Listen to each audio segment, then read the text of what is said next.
Elle m'a écrit plein de lettres. Il y avait celle-ci aussi, attendez. Elle y expose sa peur. La peur de cet écartèlement entre le rêve et la réalité. L'angoisse, quoi. Ça devenait sérieux. Nous étions à l'avant-veille de notre rendez-vous, moi aussi j'avais peur. J'avais peur que de voir nos visages de si près nous fassions volte-face. Il faut convenir qu'on ne se connaît pas vraiment. On connaît tout de notre intériorité. On ne connaît rien de notre extériorité. Il serait judicieux de garder la tête froide.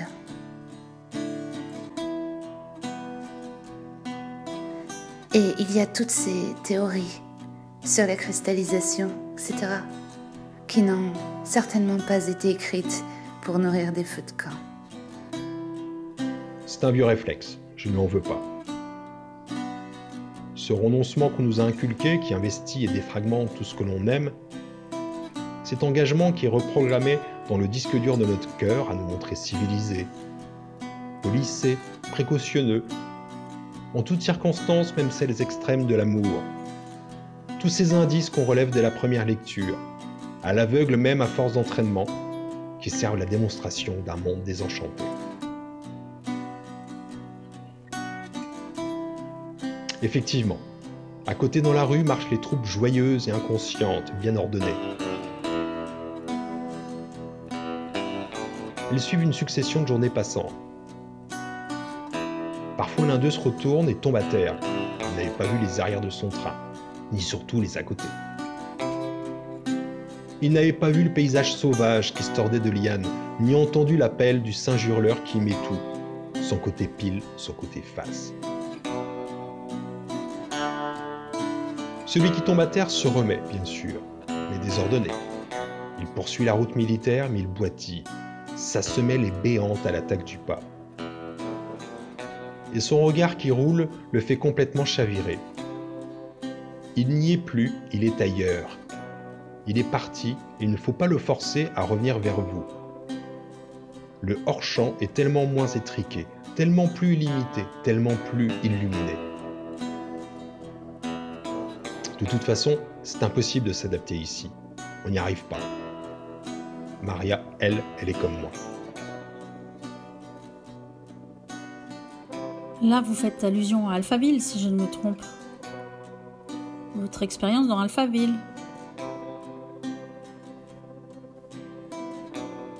Ah oui, c'est écrit dans votre dossier. Vous avez eu des affaires là-bas. Vous avez été, comment dirais-je, rappelé à l'ordre. Vous avez joué gros durant ce séjour.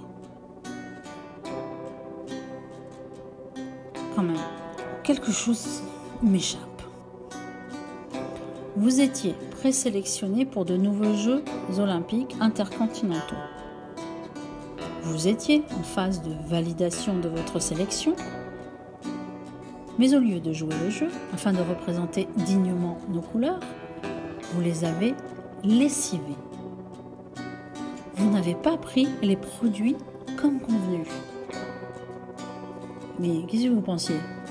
Ce qui compte pour la nation, c'est la victoire. Il y avait de l'enjeu dans ces rencontres intercontinentales. Décidément, c'est tout à y reprendre. Il y a eu des ratés. C'est comme si vous n'aviez pas réussi à intérioriser les contraintes liées à l'âge adulte. Il faudra pourtant bien dépasser ce qui fait obstacle à votre développement personnel.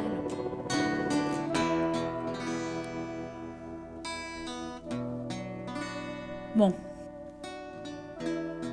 Pour résumer, vous êtes sorti du rang, vous avez refusé le dopage, pourtant légal, que l'on vous proposait.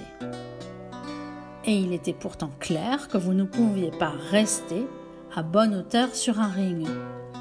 Vous avez donc été mis de côté, évincé, car vous aviez perdu le sens de la nation. Par la suite, vous avez concouru à un petit niveau. Et on vous a un peu perdu alors.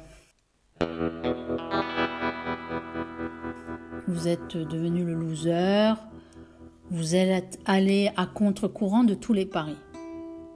Mais quand même, passer du coq claironnant à la sourde poule au pot, devenir le dindon de la farce, être disqualifié, socialement disqualifié. Je m'interroge. Si je consulte votre dossier, oui, c'est cela.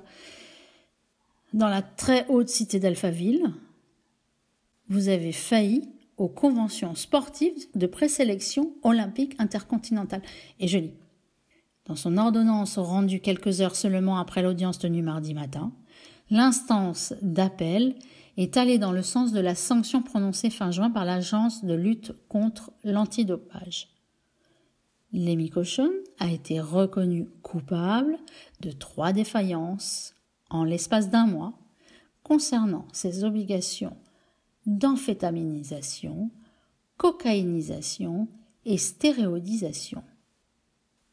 Plus loin, dans l'ordonnance, je lis « La légèreté du comportement de M. Lemmy Cauchon, sportif averti et informé de l'importance du contrôle pro-dopage, est particulièrement à blâmer. Celui-ci ne pouvait ignorer dès le premier avertissement les conséquences de son incurie. » C'est quand même le juge de l'État qui l'écrit. Alpha 60, c'est quoi? Je vais demander à Dixon. Dixon a déjà enquêté sur le système. C'est lui qui m'a donné ce code secret. Poésie, tendresse, détruire Alpha 60, sauver ceux qui pleurent. Et il a répondu. C'est comme les programmatrices géantes et sociétés d'autrefois. Nueva York, IBM, Olivetti, General Electric, Tokiorama, mais en plus grand. Alpha 60, c'est 150 années-lumière plus fort que ça. Alpha 60 dirige, Alpha 60 prévoit, Alpha 60 organise l'acquiescement, mieux l'adhésion de la population.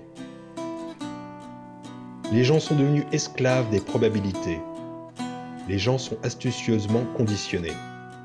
Les gens sont programmés à se plier. Mais un pas de côté, ça ne marche plus. Rien qu'un pas. Où est la Dupri? Dans le rêve? Dans le programme? De toute façon, on a tous la finitude inscrite dans nos gènes. Notre obsolescence est actée par principe. Pourquoi tressaillir devant la règle? Serait-il de l'anti-jeu? Ne serait-ce pas le jeu lui-même qui serait défaillant? Peu importe le légal, si c'est légitime. Alphaville, c'est une société technique, comme celle des termites ou des fourmis. Elle obéit aux ordres logiques. Autrefois, il y avait des artistes, des romanciers. Aujourd'hui, plus rien. Et puis, il est mort en gémissant. Lemmy, conscience, conscience, détruire Alpha 60. Tendresse, tendresse, sauver ceux qui pleurent. Ça m'a pris d'un coup. En suivant, j'ai pas pu l'empêcher. Je me suis replongé dans la lecture de Capitale de la douleur, vous savez, de Paul Éluard, et j'ai pleuré.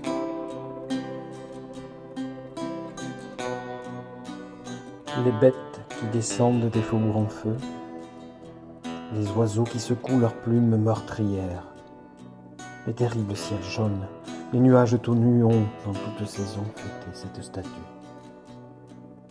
Elle est belle, statue vivante de l'amour, aux neiges de midi, soleil sur tous les ventres, aux flammes du sommeil sur un visage d'ange, et sur toutes les nuques et sur tous les visages. Silence. Le silence éclatant de ses rêves caresse l'horizon. Ses rêves sont les nôtres, et les mains de désir qu'elle impose à son glaive enivrent d'ouragan le monde délivré.